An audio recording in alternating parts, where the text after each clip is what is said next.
Hi everybody, I'm Rana, one of the owners of Rolling Stock SF, San Francisco's premier wheel and tire superstore. Today we're going to talk wheel alignment. What are the benefits and how do I know if I need my car's wheels aligned? Let's talk about some of the ways that you know you need a wheel alignment. One sign would be that you're driving straight down the road, but your vehicle's pulling to the left or to the right. Another sign, you're driving straight, but your steering wheel is not straight. Also, if you've been involved in an accident, any accident has the potential to throw off your wheel alignment.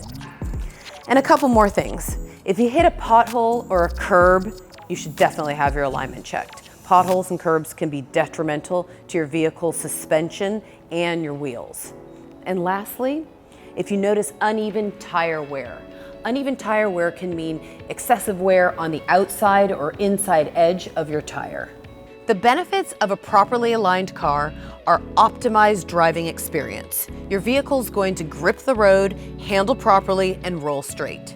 Additionally, it saves you money by minimizing uneven tire wear. In conclusion, here are a couple of rules of thumb to keep in mind. When you purchase a new set of tires, get an alignment. That will maximize the lifespan of your tires and protect the investment that you made in a new set of tires. Additionally, if you hit a curb or a pothole or you're involved in an accident, get your alignment checked. If your car is pulling, get your alignment checked. And if you replace suspension parts, such as shocks or struts, an alignment is highly recommended. Thanks for watching. This is Rana from Rolling Stock. Be sure to follow us on Facebook, Instagram, and YouTube. Have fun and stay safe on the road.